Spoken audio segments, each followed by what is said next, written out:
아우, 근데 어제 그것이 알고 싶다 보는데 아주 너무 안타깝더라고. 뻗치더라고요. 그래서 아니, 뭐 다른 거 다 떠나서 그 국민이 죽었는데 계속 거기에 대해서 거짓 증언들을 하는 걸 보니까 이게 일단 그리고 그 열받은 게 제 두 개였는데 계속 아무튼 그 경찰청장부터 해서 계속 거짓말을 계속 해대는 거.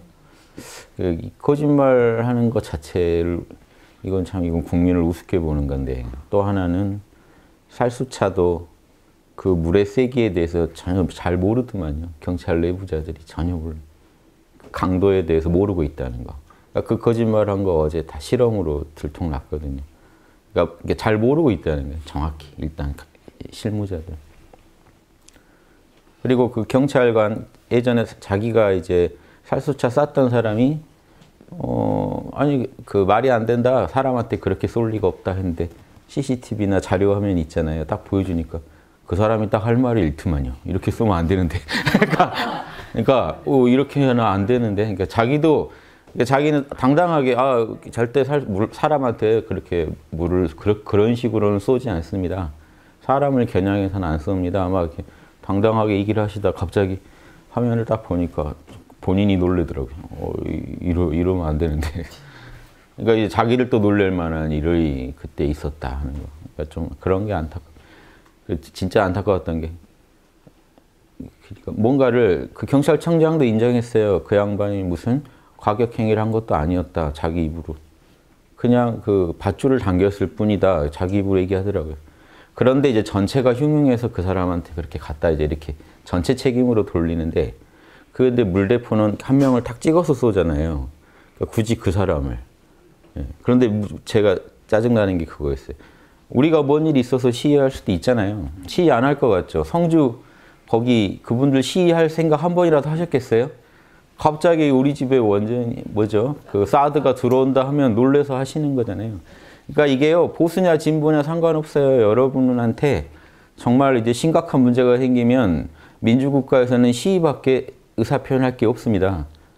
그래서 시위 자체를 우리가 자꾸 이렇게 불법으로 보면 안 돼요. 그게 이제 얼마나 불법적 시위냐는 또 가려야 되지만 일단 시위 자체를 우리가 되게 뭔가 시위한 사람은 죽어도 돼 이런 말까지 하는 경우를 제가 봐서 이건 아닌 것 같고 그리고 시위했다는 이유로 그 물대포로 쐈으면 사람이 좀 넘어졌잖아요. 그러면 이제 더 말아야 되는데 안타까운 건 넘어졌는데 계속 쏘고 구하러 온 사람을 또 쏴요. 그럼 이건 죽으란 얘기거든요. 그렇게 가는 거 제 양심에 저건 진짜 아닌 것 같아. 아무리 그 국민들이 만약에 정말 뭐 불법적으로 시위를 했다 하더라도 저런 식으로 아주 죽일 작정으로 쏘는 것 같이 쏘는 그분 말고도 또 다른 자료 한번 보고 보다가 놀랐습니다. 멀쩡하게 이쪽에 있는 그냥 나무 쪽에 있는 아저씨 한 분을 머리를 물대포로 쏴서 몸이 날아가 땅에 떨어지더만요. 그대로. 다른 사례인데 그것도 또 충격적이었어요. 지금 뭘 한 게 아니에요. 과격한 행동을 한 적도 없는데 타켓 삼아서 하나씩 사람을 쏘는데 그 사람도 그랬어요. 구하려는 사람까지 쏘더라고요. 그러니까 이거는 뭔가 아주 좀 독한 마음으로 쏘신 것 같아요. 그래서 이게 참 민주국가에서 21세기에 이런 일이 일어나는 것도 참 충격적이고 거기에 대해서 왜 사과를 왜 못하는지도 충격적이고 사과를 왜 못하는지 계속 병원에서 뭐죠? 사인을 병사라고 하는 거 보고 충격받아. 그 보니까 CCTV 막 사고 나서 가서 찍은 CCTV 두개골이 다 깨졌어요. 뼈가. 그러니까 이쪽 물대포를 맞고 넘어지면서 도로에 그대로 떨어져서 반대쪽이 다 깨져버렸어요. 그러면 그 중심까지 깨졌는데 이 정도 깨진 충격이면 그 건물에서 떨어진 충격이라고 하더라고요. 머리부터. 그래서 그런데 그분이 결국 병사로 죽었다고 한다는 거. 저는 어떤 뭐 제가 페북에 이런 거 좋아요만 해도 정치적인 어떤 편향성 가지고 하는 거 아니냐고 저한테 얘기하시는데 전 지금까지 그런 식으로 얘기해 본 적이 없습니다. 제 강의 들으시면 알겠죠. 근데 이거는 좀 지금 이 시대에 이런 일이 안 일어나야 옳다라는 제 확고한 생각이 들어서 어제 보다가 너무 안타깝더라고요. 그러니까 우리가 양심적으로 하자고 이렇게 외쳐도 힘 있는 분들이 양심을 저렇게 쉽게 어겨버리고 거짓말을 하고 어떤 사람을 너무 아주 죽일 작정으로 그렇게 몰고 가고 왜 구하는 사람까지 쏘냔 말이에요. 넘어졌으면 멈춰야죠. 그러니까 이런 상황들이 아무튼 안타깝습니다. 제가 뭐 이 정보를 다 알고 얘기하는 건 아니니까 나중에 또 제가 잘못 판단한 거 있으면 말씀드리겠습니다만 지금 드러난 자료 가지고 봤을 때 분명히 이건 사과할 일인데 사과 자체를 안 하시는 거 보고 아무튼 이래가지고 경찰을 어떻게 믿고 우리가 살지 우리 미래도 걱정이고 제가 주장하는 양심 얘기가 아주 무슨 제가 공허한 세계에서 외치는 게 아니잖아요. 우리 삶 속에서 조금씩 구현돼 가야 되는 거 아닙니까? 그래서 조금씩 나아져야 되는데 제가 역사학을 공부했지만 아니 이런 거는 왜 나아지지 않을까? 어느 시대나 꼭 권력 가진 사람들이 보이는 그 아주 말패들은 왜 어느 시대나 늘 비슷할까? 약자들이 결국 약자들이 꼭 죽어 나가야 이 상황이 이렇게 그때서야 또 사람들이 돌아보게 되고 그 전에 왜 못 막을까 하는 이게 저는 늘 의문이었거든요. 그렇게까지 안 가게 사람 하나라도 죽기 전에 우리가 반성할 수는 없는 건지 그 바로잡을 수는 없는 건지 그런 일이 안 생기게 막을 수는 없는지 늘 안타깝습니다. 제 가족이 그렇게 당했다고 생각하면 잠이 오겠습니까? 그래서 자기 가족한테 그렇게 하겠습니까? 그래서 제 생각에 늘 양심이 답이라고 생각하고 양심 감각이 조금만 있어도 저럴 수는 없지 않나. 이게 그러니까 꼭 어떤 정권도 그 진보 쪽에서 정권 잡았을 때도 똑같은 일이 일어났잖아요. 노무현 대통령 때도 사과했잖아요. 농민 둘이 돌아가셔서 방패로 찍혀서 돌아가셔. 그때 방패로 찍은 경찰관이 어제 그것이 하고 싶다 나와서 사죄하더만요. 양심이란 게 그래도 제가 또 희망도 보이는 게 그때 20대 아니에요. 20살, 21살 때. 그러니까 이회에서 적당히 무마할 테니 너 말하지 마 하고 넘어간 거죠. 근데 나중에 자기도 그때 과격하게 막았던. 근데 그때 그 사람이 그 얘기 하더라고요. 해산시켜라 했으면 그분들은 안 돌아가셨다. 근데 이회에서 명령이 공격하라고 명령이 나왔기 때문에 자기들은 최선을 다해서 공격을 했다. 그때 과정에서 자기가 그렇게 했다는 건 정확히 몰랐대요. 그런데 나중에 자료화면을 보니까 자기들이 자기가 그분을 돌아가시겠다는 걸 알고 충격받고 근데 어려서 그냥 말을 못하고 넘어갔는데 어제 나와서 막 울더라고요. 자기가 그러니까 이게 서로 이렇게 가해자도 괴롭히고 이렇게 또 내모는 이 사회의 그런 구조적인 또 문제는 뭔지 저는 이제 우리가 이왕 일어난 일은 일어난 일이니까 다시는 안 일어나게 할 방법을 우리가 같이 좀 허심탄회하게 자신의 그 이념이나 뭐 떠나서 우리 국민 다 죽어나가는데 무슨 그게 성장이 있고 뭐 강국이 있고 합니까? 국민들 잘 살게 하려고 나라가 있는 건데 국민들이 열받아서 시위하러 나오지 않게 막을 방법을 뭐 찾는 게 제일 좋겠지만 현실이 힘들다 하더라도 올바르게 타협하고 토론해서 대화로 좀 해결할 수 있는 그런 문화가 우리나라에 좀 어떻게든 정착이 됐으면 좋겠어요. 저는 그게 그 양심이라고 생각하고 양심 분석을 쌍방간에 서로 해가면서 답을 좀 찾아가시면 어떨까 하는 생각을 합니다.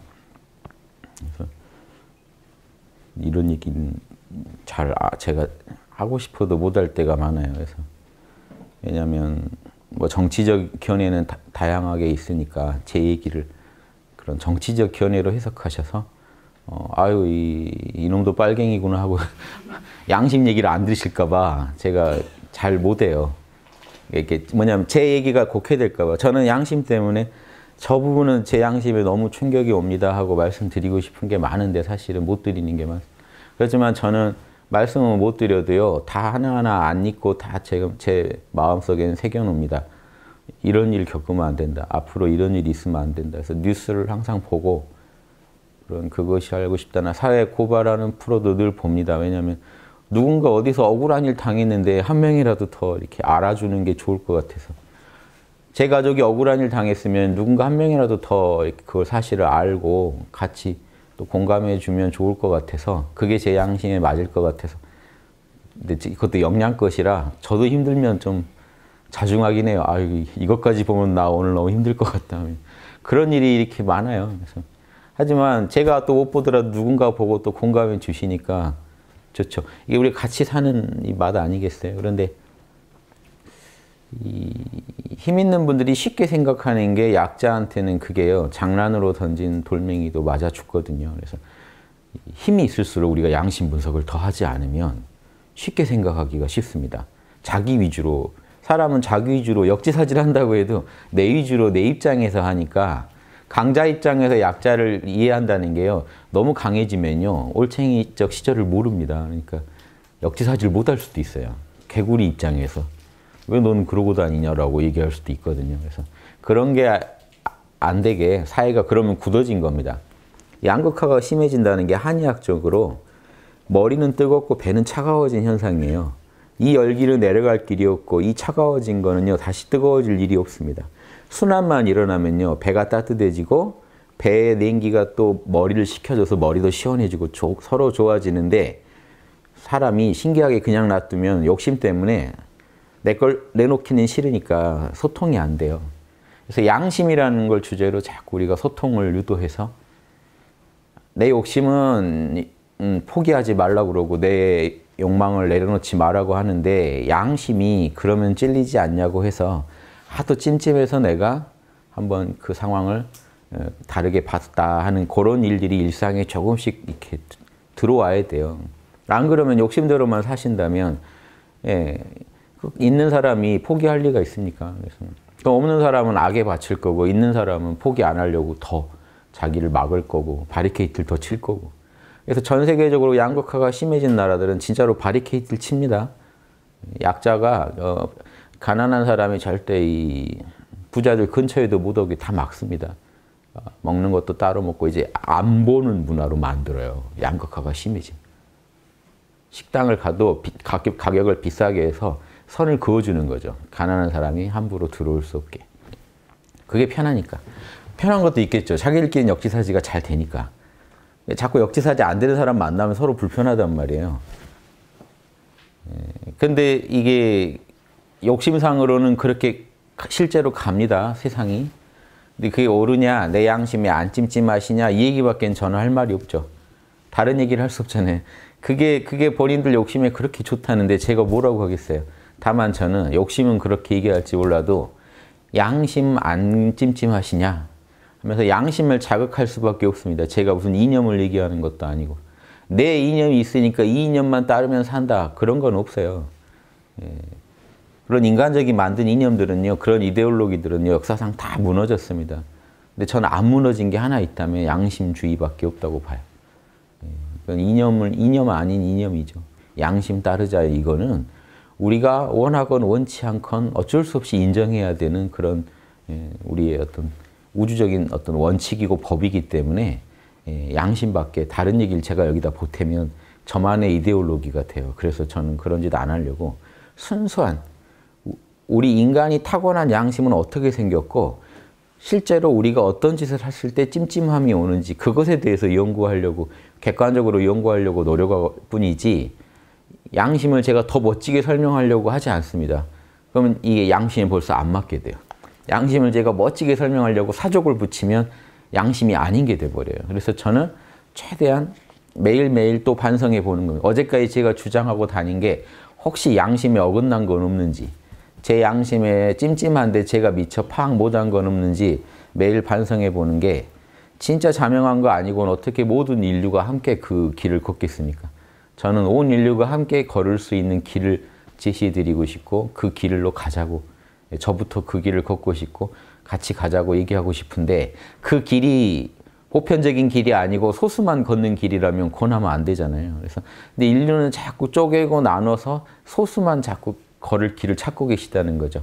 저는 모든 인류가 함께 걸을 길을 말씀드리고자 하고 그걸 평생의 어떤 수건 사업으로 삼습니다. 그 길을 밝히고 그 길에 많은 분들이 이렇게 다니는 거 보는 게 제 소원이기 때문에 그래서 아무튼 제가 무슨 편견을 가지고 어떤 상황을 보는 거 아닌가 하고 늘 반성해 봅니다만 제 양심에 이 부분은 고쳤으면 싶다 하는 거는 꼭 말씀을 조금씩이라도 드리고 싶어요.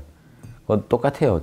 저는 그 진보 진영 쪽 비판을 평소에 더 많이 해요. 그래서 어떤 분들이 저를 아주 그냥 보수적으로 아는 분도 있을 정도로 왜냐하면 진보 진영도 자신들이 양심이라고 자꾸 자신들만 양심이라고 독선을 하니까 심지어 제 강의가요. 제 강의를 카페에 이렇게 올려보신 분 입장에서요.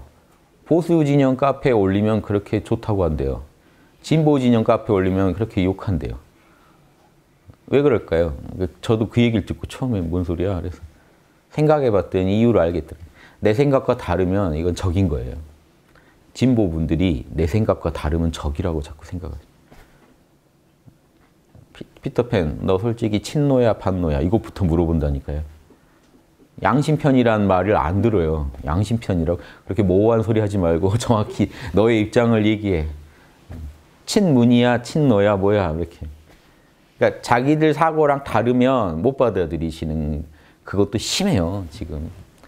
그래서 제가 예전에 제가 양심이 답입니다 그러면 저거 좀 모호한데 색깔이 이제 양쪽에서 다 오히려 보수 카페에 올리면요 양심이 중요하지 하면서 더 좋아해 주시는 글들이 달리더라는 거예요. 그러면서 또 제가 배운 게 양심이면 진짜 이념을 초월해서 다 좋아하는구나. 그래서 양심 얘기를 많이 하고 싶었어요. 되도록이면 시국 얘기를 덜 하고 제가 양심 얘기를 많이 하는 게 지금 우리는 양심부터 좀 배워야 돼요. 양심을 모르는데 자꾸 자기 편견을 가지고 자기의 그 욕심을 가지고 자신의 의견만 옳다고 주장하니까 제가 일부러 양심 얘기만 계속 하는 거예요. 다른 얘기 하기 싫어서가 아니라 양심 얘기.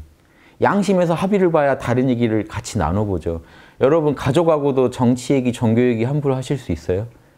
그러니까 제가 양심 얘기부터 하는 겁니다. 제가 이 온 국민을 제 가족이라고 생각하니까 잘 지내고 싶단 말이에요. 그리고 우리가 다 함께 잘 살았으면 좋겠단 말이에요. 그러니까 거슬리는 얘기보다는 일단 자꾸 편이 나뉘고 제 얘기를 곡해할 얘기보다는 양심 얘기만 계속 하는 겁니다. 양심에서 좀 합의를 보면 좀 더 얘기를 할 수 있잖아요. 그러니까 종교 문제도 얘기해 볼 수 있고 그러니까 하면서 정치 문제도 더 양심에서 합의를 본 사람들끼리는 좀 더 얘기를 할 수 있잖아요. 서로 어느 정도 배려를 하고 이해하려고 노력할 테니까. 근데 양심이 전제가 안 되면 얘기 안 나누는 게 낫죠, 사실은. 그래서 제 강의 혹시 보시더라도 정치적 견해가 저랑 다르셔도 좋고 다 좋아요. 다만 제 강의를 보시려면 이거는 아주 저는 거기에 생을 바친 사람입니다. 앞으로도 바칠 거고. 양심 밝히는 거 외에 저는 관심이 없습니다. 정치적 무슨 진영 논리 이런 데 전혀 관심 없습니다. 만약에 저를 그렇게 봐주신다 그러면 제 강의를 보지 마세요. 저를 그 정도 사람으로 보고 제가 주장하는 양심을 그 정도의 양심이라고 파악하신다면 다른 제 강의도 사실은 다 의미가 없을 겁니다. 그런데 제가 그래서 앞으로 혹시 정치적 얘기를 하고 할 때라도 다른 정치인들이 자기 편 변호하려고 하는 얘기로 제 얘기를 보지 말아주세요. 제가 별 얘기 다 할 거면 제가 지난번에 카톨릭 강의하고 와서 카톨릭 사회복지단체 강의하고 와서 양심하라고 그렇게 응원해드리고 딱 와서 일주일 만에 대구 희망원 건이 터지는데 거기 신부 수녀님들까지 나서서 아주 2년 만에 사람들이 129명이 죽어나가는데 거기에 대한 어떤 책임감을 못 느끼시더만요. 그래서 제가 그거에 대해서 싫은 소리 페북에 올린 적이 있는데요. 그게 제가 카톨릭을 미워해서가 아니에요. 저는 항상 저는 양심을 듣고자 하는 데면 어디든지 가서 강의합니다.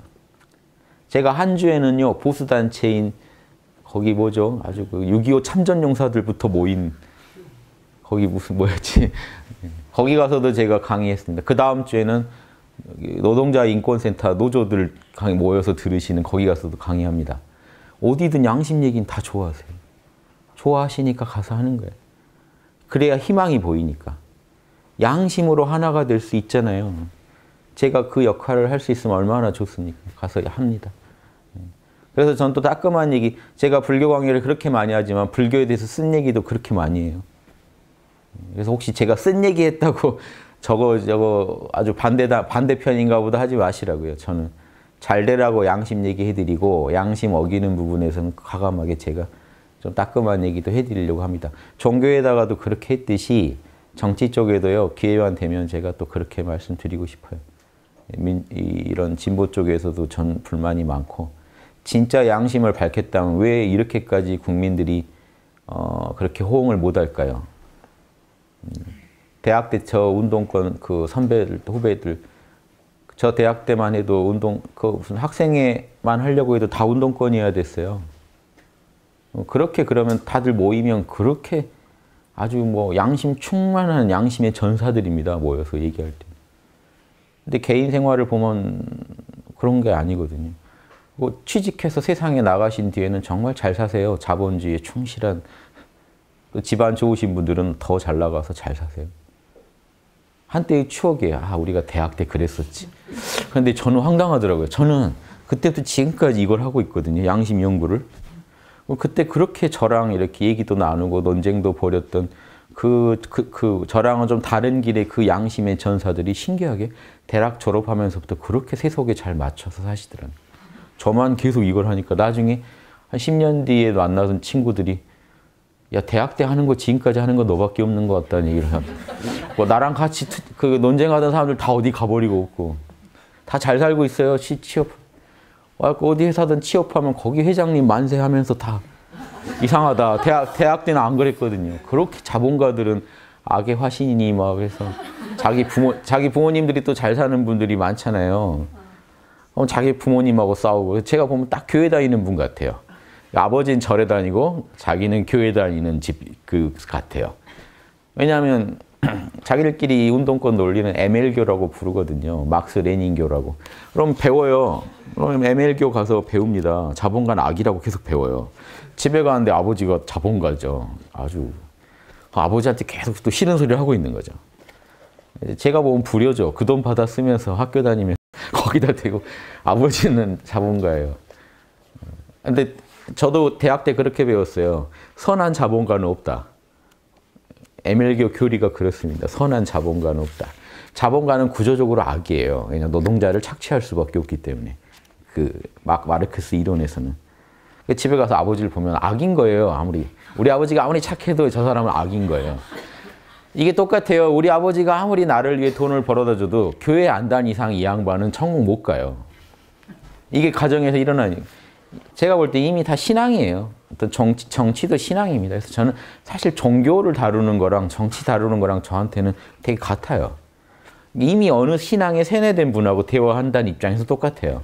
그래서 그분들을 제가 다른 종교 욕 함부로 안 하듯이 그 정치에 있어서 그 입장에 대해서 그 이념에 대해서 함부로 욕하기도 힘든 거예요. 이 사람한테 그 전부니까. 모든 사고체계의 바탕이니까. 그런 분을 양심으로 인도해 오는 게 제 사명이니까 그런 상황이 힘들어도 제가 그걸 무슨 단순히 비방하고 끝내고 싶지 않은 게 비방하고 서로 안 보기를 하고 끝내면 제가 좋겠어요. 저는 그분을 양심으로 꼬셔야 되는데. 그래서 달래도 보고 좀 따끔한 얘기도 해보고 하면서 서로 조금씩 양심에 대해서 합의를 봐가는 게 저는 그게 제일 중요하거든요. 제가 혹시 이게 정치 얘기나 뭘 하더라도 그런 입장에서 한다는 걸 알아주시면 그 입장을 이해 못 해주시면 제가 하는 얘기도 다 왜곡될 것 같아서 함부로 차라리 안 하는 게 낫겠더라고요. 뭔 얘기냐면 안 하면 제 양심 얘기라도 들어주시는데 제가 그런 어떤 한 정치적 입장의 대변인이 되면 그분은 양심까지 끊어버리실 거 아니에요. 저놈의 홍익학당에서 말한 양심, 저거 빨갱이 양심이다. 딱 하면 끝이거든요. 그럼 이분의 이제 마음속에는 못 들어가요. 학당의 얘기가. 저는 그게 두려워서 무슨 말씀 나누고 싶은 게 많은데도 참습니다. 참고 왔는데 아무튼 제 양심 얘기를 그래도 들어주시는 분이 많으니까 좀 힘이 나서 좀 더 제가 오버해보는 것 같은데 이제는 이런 얘기도 좀 하고 제 양심에 찔려 죽겠는 건데 말 못하고 있는 것들도 좀 얘기 좀 하고 싶고 해서 이렇게 이런 얘기를 한번 해봤습니다. 저는 저한테는 종교나 정치나 뭐 이렇게 없어요. 제가 난 이 사람 무조건 따른다 이런 거 없습니다. 자명하지 않으면 바로 저한테 쓴소리 들으실 거예요. 아무리 저랑 친해도 개인적으로 저는 그래요. 아무리 친해도 저는 제 사명이 생애 사명이 양심 지도이기 때문에 쓴 얘기를 안 할 수가 없어요. 그분이 미워서가 아니라 그 부분은 찜찜합니다. 남한테 피해를 주는 말입니다. 그 부분만 좀 삼가해 주십시오. 다른 원망이나 그런 거 없어요. 그러니까 저랑 같이 지내는 친구들이 지금 20년씩 지낸 친구들이 저랑 같이 계속 길을 가겠죠. 대학 때부터 20년 넘게 같이 이 길을 걸어온 친구들이 있죠. 지금 학당에는. 대학 친구들도 있고, 제 가족, 동생도 있고. 동생이 본 제 모습이 있을 텐데 제가 계속 거짓말만 하고 있으면 집에서나 잘하지 왜 저러고 다니나 할 거고. 지금은 이제 제 와이프까지 있잖아요. 제 와이프까지 이 사업을 같이 하는데 그러면서 만난 건데 제가 입열문 이렇게 하고 가정에선 다르게 행동하면 와이프가 제 강의 못 듣겠죠. 돈 벌어오려고 저렇게 거짓말도 하고 하는구나 이렇게밖에 이해 못 하겠죠. 그래서 뭔 재미가 있겠습니까?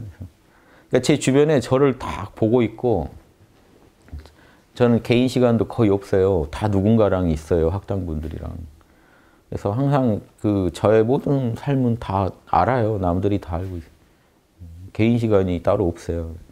예전에는 시간이 많아서 힘들었는데 학당이 좀 4년 전부터 유튜브에 알리고 많은 분들이 오시고 나니까 갑자기 개인 시간이 사라져서 내가 이렇게 살 수 있을까? 저는 혼자만의 시간을 되게 많이 가지면서 연구했던 사람인데 갑자기 이렇게 되니까 좀 힘들었는데 어떻게 그냥 거기 상황이 그러니까 그렇게 살고 있습니다. 지금 한 4년, 5년째 이렇게 지내고 있는 것 같은데 저는 평소에도 집에도 안 있어요. 늘 나가서 강남 어딘가에 앉아 있거나 코엑스 가서 앉아 있거나 분당의 중앙공원에 앉아서 이렇게 삼국지도 외보고 거기 앉아서 예전에 말씀드렸는데 그때 당시에 12년, 13년 전이니까 학당 막 열었을 때니까요. 다들 추리닝이 그때 유행이었어요. 다 추리닝 입고 다니시길래 저도 잘 됐다. 이렇게 옷 살 돈도 별로 없고 그때는 좋다 해서 연신내 시장에 가서 위아래 25,000원 세트로 짝퉁이죠. 메이프 클럽인가? 지금도 기억나는데 알 수 없는 이름의 추리닝을 딱 입고 저는 갔다고 생각했어요. 지금 생각하니까 자다가도 벌떡 일어날 일인데 왜 그러고 다녔을까 하는데 남들이 아디다스 그 추리닝이랑 저랑 같다고 생각하고 티가 안 날 거라고 생각하고 다녔던 것 같아요. 그때 한참 추리닝 입고 다니는 게 유행일 때라 저도 잘 됐다. 추리닝 입고 다니면 티도 이게 여러 가지 절약도 되고 좋겠다고. 그래서 혹시 예전에 12년 전에 분당의 중앙공원에 추리닝 입은 사람이 앉아서 눈 감고 있었다면 저죠. 그래서 항상 저는 럭셔리한 데를 좋아해서요. 이런 돌을 닦아도 강남에 나가서 근데 강남을 그렇게 압구정 도산공원 건너편에 산 적도 있어요. 누군가가 방을 내줬어요. 이런 공부하는 데 쓰라고 저랑 우리 팀한테. 그래서 그때 청풍 림포체 이론팀장 직곡 다 해서 제가 군 시절이죠. 장교로 있을 때 주말마다 서울에 올라와서 거기 갑니다. 주말에 제가 딱 도착하면 청풍이 열쇠 들고 와서 같이 도산공원 건너편에 무너지기 직전에 아파트가 있어요. 재개발만 기다리는.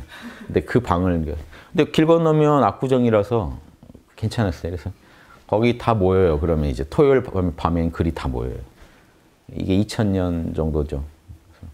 그럼 압구정을 그렇게 돌아다니면서 거기서 이제 막 도담을 나누고 꿈을 꾸고 뭘 원했냐면요. 압구정도 지겹네. 이걸 빨리 만들려고요.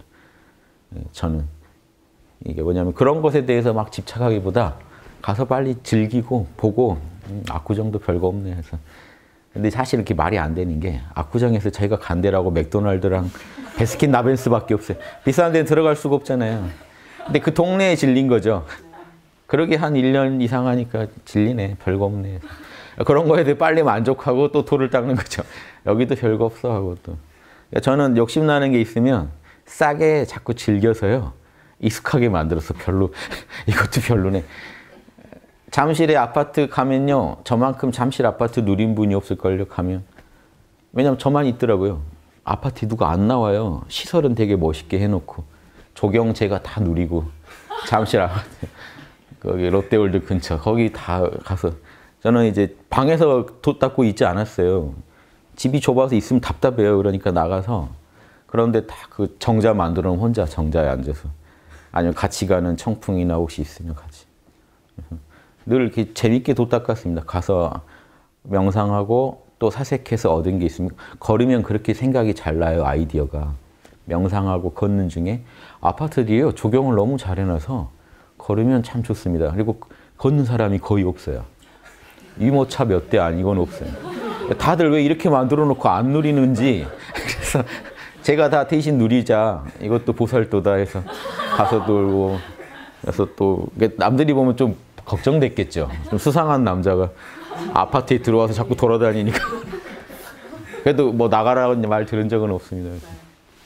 강남에 뭐 파크뷰 거기 가서 또 앉아서 사색 좋은 데만 가요. 그냥 누리는 거예요. 그 순간에는 아파트 주민이 돼서 잠시 누리고 왜냐면 집에 오면 세탁기 옆에서 자야 돼요.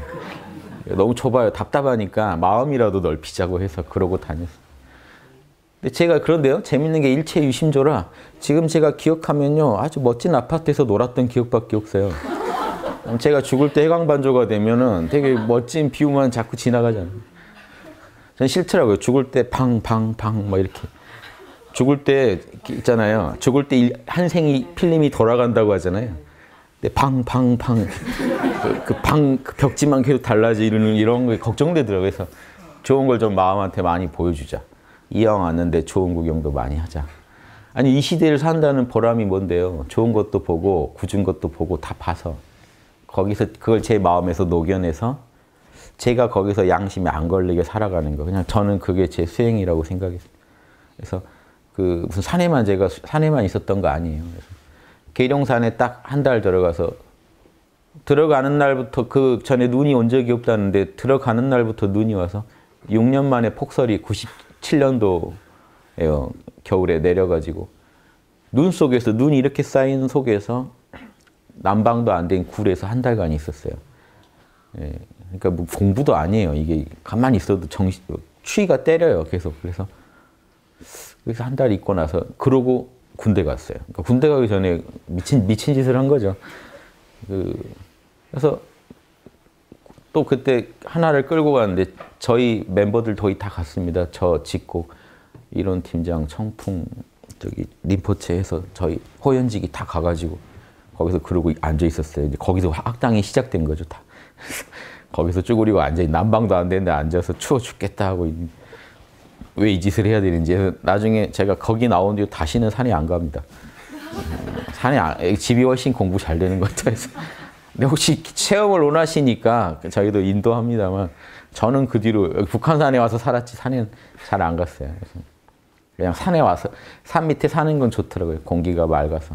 그건 좋아했는데 올라가진 않고 있었던 이유가 그때 해보니까 이게 그냥 여기 사는 게 나은 것 같아. 그래서 저는 주로 도심으로 항상 아파트 단지 항상 거기에 저는 항상 있었습니다.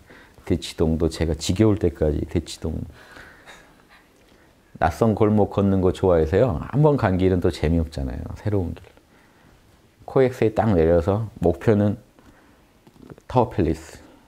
노라도 타워팰리스 거기 타워팰리스 1층 편의점에서 캔커피 하나 마셔야 또 오늘 좀 강남 나온 또 뭔가 일을 본 것 같아서 걸어서 걷는 중에 또 저는 근데 머릿속은 항상 똑같아요. 그게 이제 이니지를 어떻게 풀 거냐. 이제 머릿속은 항상 제 머리가 실험실이니까. 근데 오감까지 계속 그 지루하게 있을 수는 없잖아요. 오감이라도 재밌는 거 좀 보여. 그러다 한 번 있었네요. 대치동 쪽에 빌라를 이렇게 걷고 있는데 그때 이 아래 그 25,000원 추리닝을 입어서 낸지 한 아주머니가 이렇게 여기 왜 기웃거리시냐고 한 적이 있었어요. 그래서 저는 아파트 괜찮네 하고 보고 있었는데 여기 왜 여길 보고 있느냐. 이해는 돼요. 왜 지금 제가 생각해보면 위협적이었을 것 같아요. 그때 저는 이제 제 모양을 모르니까. 근데 아무튼 그러고 다녔습니다. 계속. 심심하잖아요. 그냥 있으면. 그래서 어차피 명상은 할 거고 어차피 제 머릿속에서는 계속해서 고전들이 다 머리에 들어와 있기 때문에 저는 가만히 있어도 노자의 그 구절은 왜 그렇게 했을까 이런 걸 그거 연구만 하고 있는 사람이라 장소를 저는 옮겨다니며 나중에 분당 기자촌에서 거의 매일 버스를 타고 광화문에서 갈아타고 분당을 가요. 한번 꽂히면 거기 질릴 때까지 가거든요. 분당이 질리니까 더 안 가고 그 다음에 일산으로 돌아다니는데 일산 호수공원 혼자 배회하는 게 또 몇 개월. 질리면 다음 TV 보다가 저기 럭셔리한데 그러면 이제 알아봐서 거기 가면 질릴 때까지. 그래서 저는요 그 서울 웬만한 데 가면 다 고향 같아요. 그러니까 저 대치동 가도 막 눈물 나요. 여기 내가 10년 전에 다 나이 동네 구석구석 제 나름의 추억이 있는 곳이라. 삼성 거기 가도 봉은사에 항상 그 마루에 대웅전 밑에 그 마루에 앉아 있었죠. 뭐 뭉클하죠. 청담동 거기 항상 걸어다니던 길.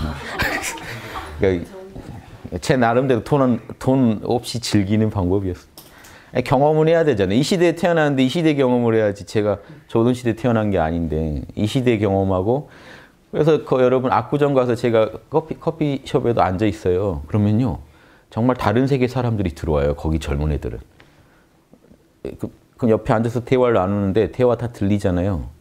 정말 고민이 저랑 너무 다른 거예요. 옷들이 이미 패션쇼 나오신 분들이고 젊은 친구들인데 거기 딱 압구정 로데오 거리 커피숍 가서 앉아 있습니다. 재밌는 거예요, 저는. 저렇게 또 잘 살고 있구나, 사람들은. 근데 고민이 너무 다르구나. 그래서 나랑 대화가 안 되겠구나, 이런 것도 느끼고. 이 시대에 그렇게 살고 있는데 제가 그걸 수용해야죠. 저분들한테 그러면 내 얘기 중에 도움될 건 뭔가 이런 걸요, 예전에 놀러 다닐 때도 그러고 다니면서 계속 여러분이 모르게 여러분 근처에 이렇게 왔다 갔다 하고 있었을 거예요. 여기는 어떤가. 일단 강북이 질려서 강남 내려간 거니까. 대학 때부터 강북은요, 원 없이 다녔고.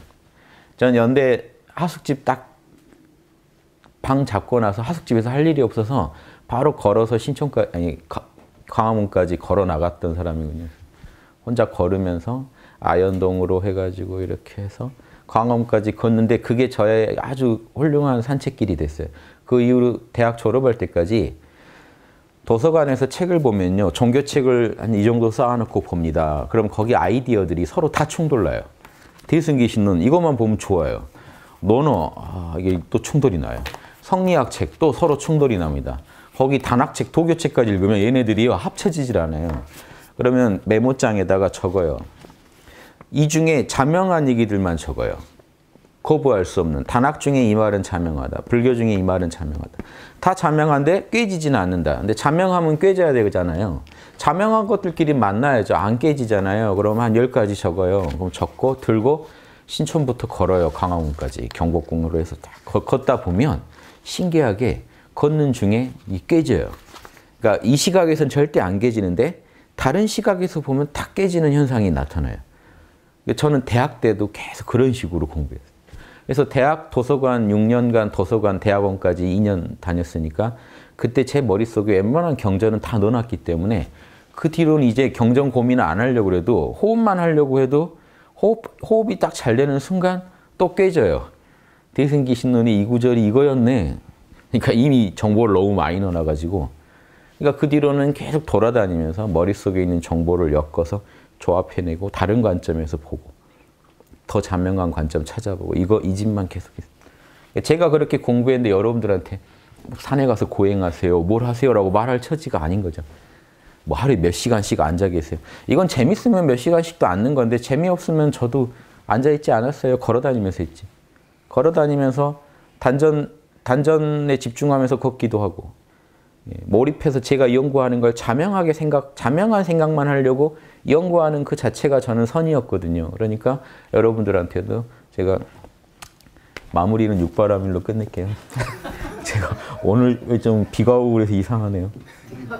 이런 얘기를 한 적이 없는데 이건 이제 저희가 버거킹에서나 주로 이제 사석에서나 제가 하는 얘기인데 오늘 좀 버거킹에 있다는 기분이 들어서 이런 기분이 드는 것도 좀 발전된 모습인 것 같긴 해요. 뭐냐면 제가 여러분들을 대했을 때 좀 더 편하게 느끼니까 지금 이런 얘기가 막 나오는 것 같아요.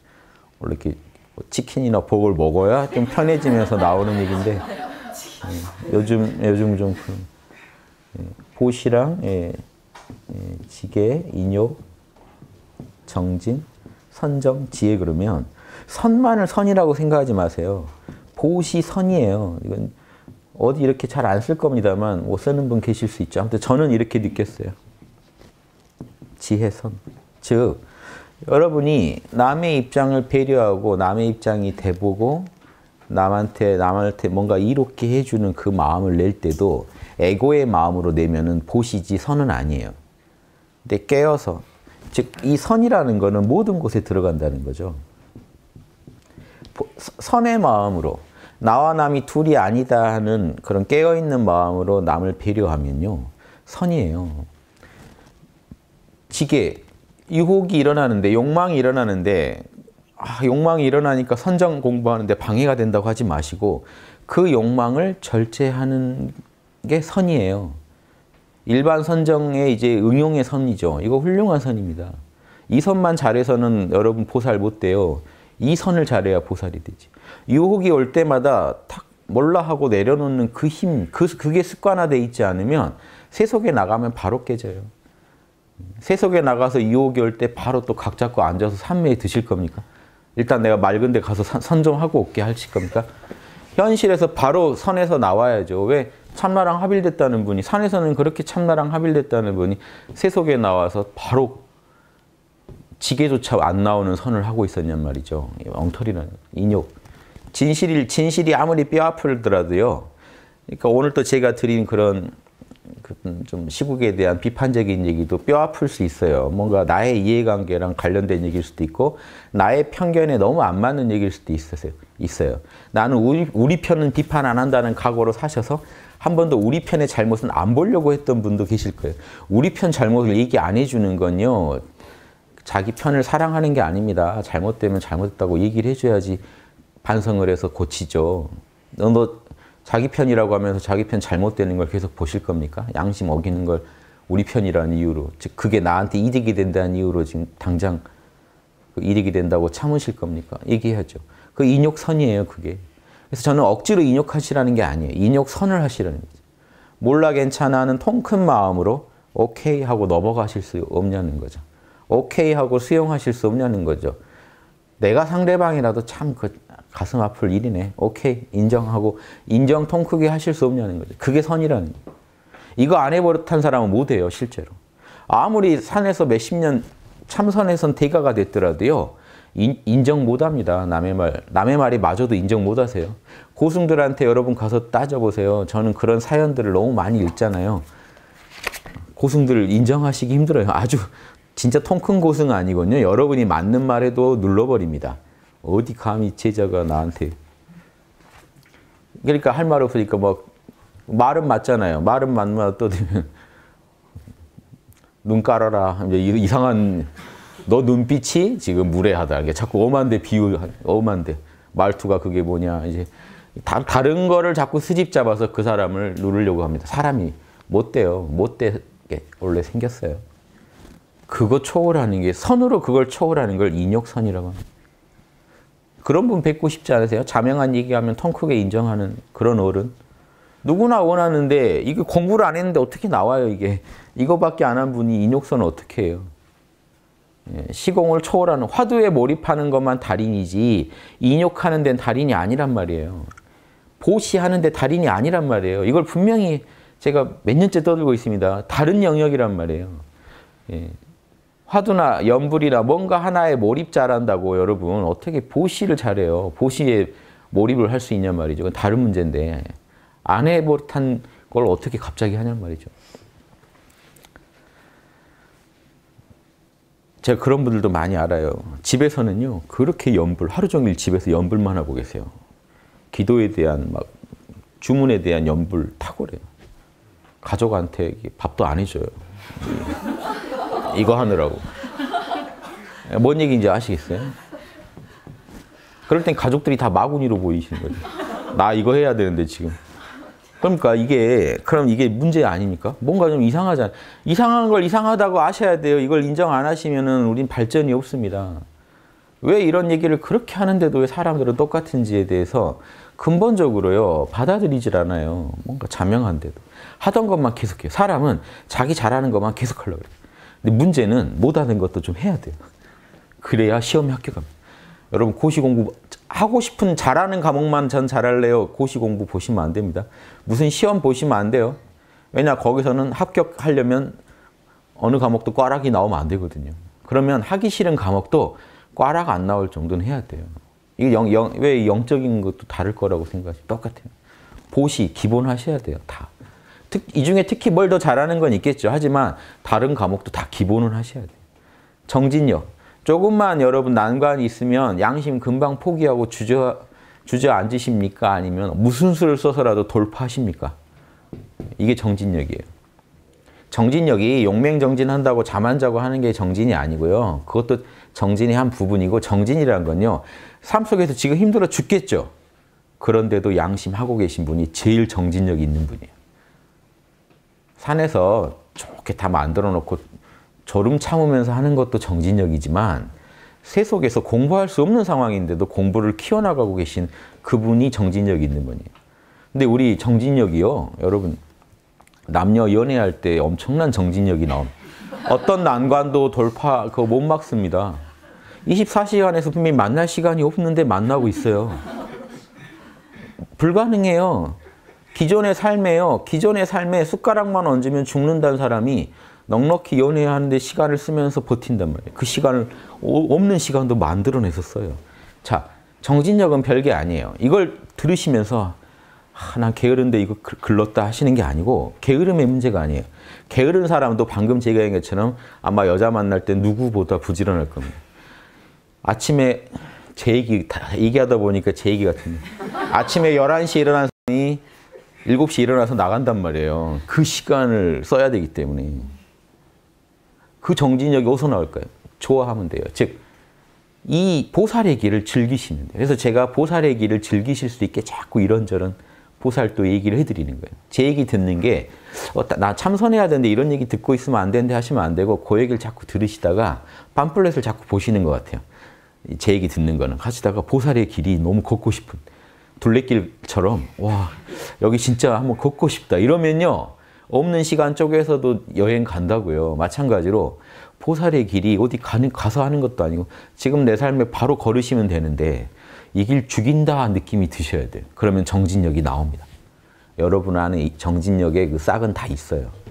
요게 나와요. 나올 때 같이 호응해 주시면 돼요. 다 똑같아요. 남 사랑 다 있으세요. 이 욕망이 넘어가면 안 돼. 이런 마음 다 있으세요. 여기에 호응을 안 해주시는 거죠, 여러분. 공명을 안 해주시는.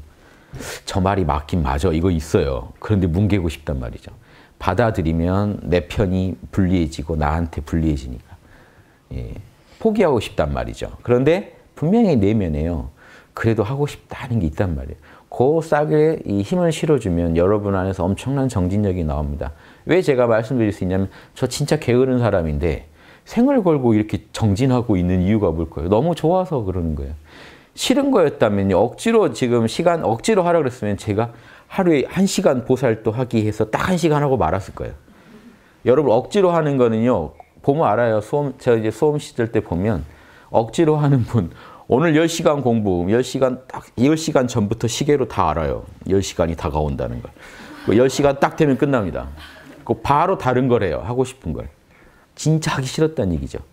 근데 공부에 진짜 정진력이 있다면 10시간 끝내고도요, 자다가 누웠다가 또 일어나서 한 번 더 보고 자고요.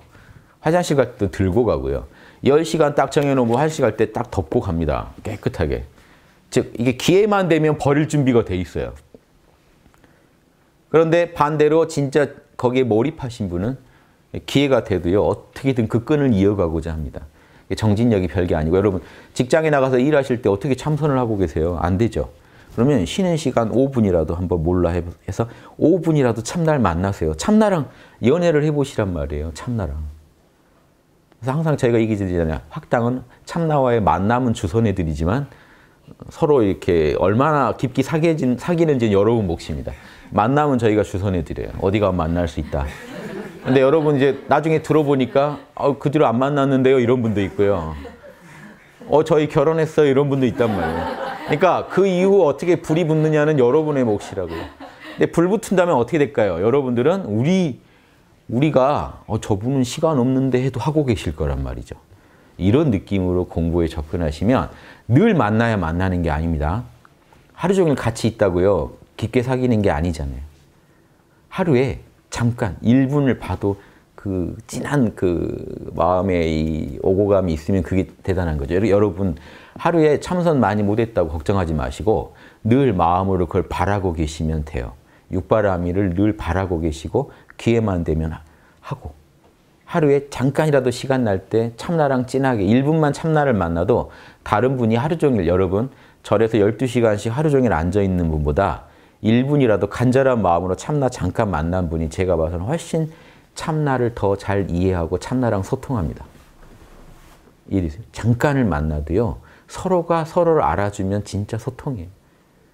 근데 정말 막연한 마음으로 만나서 계속 같이 그냥 앉아서 곁에 두고 있다고 아는 게 아니에요. 몰라요. 저 뭔 얘기를 하고 있는지 모르겠어요.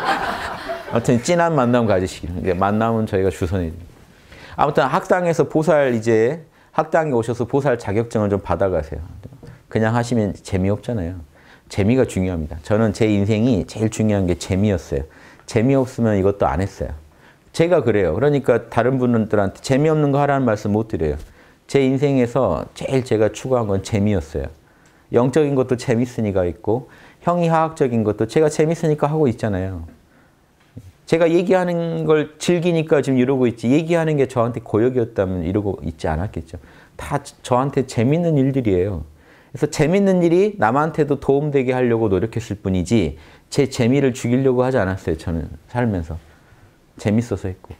그래서 여러분들이 이 보살도에 좀 재미를 붙이시라 하는 게 제 간절한 제 원이고 그냥 또 그냥 하시면 재미가 덜하니까 오셔서 에고도 재밌어야 되거든요. 배지라도 하나 받아가시면 오셔서 학당에 오셔서 신사 배지라도 하나 받아요. 그러면 그게 딱 보살 자격증 정도 됩니다. 그거 사실은 구급 보살 자격증이에요. 높은 보살 자격증은 못 드리는데 구급 보살 자격증은 드려요. 그럼 그거 하나 받으셔서 아니 구급이면 어떻습니까? 제가 어제 강의 때도 얘기했는데 예전에 김용옥 씨가 이런 말 하는 걸 듣고 제가 새로웠어요. 심장에서 피가 나가서 온몸을 돌죠. 그럼 저 말단, 혈관은 다 심장이라는 거예요. 일종의 심장이라는 거예요. 심장에 있는 피가 그대로 나가서 돌다가 다시 심장 돌아오니까 그렇게 생각하시면요. 경부선 타고 딱 출발하면 이미 부산인 거예요. 여러분. 거기가. 그럼 여러분 보살도에 딱 들어서면 이미 성불인 거예요. 예전 어른들이 이 관점에서요. 여러분 참나만 만나면 바로 부처라고 막 얘기해 주신 거예요. 너 이미 너는 부산을 지금 누리고 있다 이거죠. 이미 부처를 누리고 있다. 육바라밀을 택하신 순간 이미 부처라는 걸 명심하시고 길 끝에 가야 재밌는 게 아니에요. 길에 들어섰으면 재밌는 거지. 길 위에만 계시면 저는 좋습니다. 그래서 이걸 권합니다. 저라면 구급 따고 놀러 다니겠습니다. 제가 다시 공부한다면 딱 보살 자격증 따고 놀러 다니겠습니다. 놀러 다니면서 심심하면 육바라밀 하는 거죠. 그럼 죽을 때까지 쌓은 그 공덕이 다 이 보살도의 공덕이 돼서 다음 생을 또 밝혀줄 거고 세세생생 다음 생을 밝힐 준비도 해놓고 이번 생도 보살로서 그 뿌듯하게 자기 역량껏 사시면 되는 거죠. 저는 더 바라는 건 욕심이라고 생각해요. 인간의 욕심이 그렇게 커요. 이 생에 성불하고 싶다. 탐진치의 극치입니다. 사실은 부처가 뭔지도 모르시는 분이 한 생에 그냥 부처 되겠다고 우기신다면 될 일입니까? 난 이 생에 열반에 들고 싶다. 사실 열반이 뭔지도 모르시는 분들이 꼭 굳이 그것도 한 생에 모든 걸 끝내겠다. 탐진치의 극치예요. 어리석음과 욕망과 그 어떤 욕구에 대해 그 좌절되는 걸 두려워하는 마음이 다 엉켜 있습니다. 근데 굳이 그게 욕심낼 물건인지부터 한번 생각해 보세요. 제가 권하는 건요. 지금 이 순간, 지금 여기서 이 시점에서 본인의 삶에 충실하시면서 이 시대의 문화 누리시면서 이 시대를 살아간다는 맛을 다른 시대에 태어났으면 그 시대를 누리면 되고요. 이 시대에 태어나셨으면 이 시대에 최선을 다하면서 이 시대의 문화가요. 비로자나불의 작용이에요. 비로자나불도 모르시면서 지금 눈으로 유형화된 비로자나불들의 모습이 이 시대의 문화인데요. 그렇지 않습니까? 인류가 초가집 짓고 살아볼 땐 초가집의 로고스를 드러내고 살았던 거예요. 지금 아파트 살죠. 아파트의 로고스를 비로자나불 안에 있던 아파트의 로고스를 펼쳐놓고 유형화 시켜놓고 경험하는 겁니다. 그 시대 경험하는 게요. 비로자나불을 경험하는 거예요. 그럼 그 안에서 우리가 뭘 더 경험하면 좋다는 거죠? 육바라밀로 그 시대를 풀어가는 것까지 경험하시면 인간으로 최고입니다. 이미 비로자나불의 진리의 바닷속에 살고 계세요. 하나 더 보태자는 거죠. 육바라밀까지 하면서 이 삶에 응하시면 여러분 더 바랄 게 없다. 제 생각이 그렇습니다. 저 같으면 구급 따고 놀러 다니겠습니다. 예, 마치겠습니다.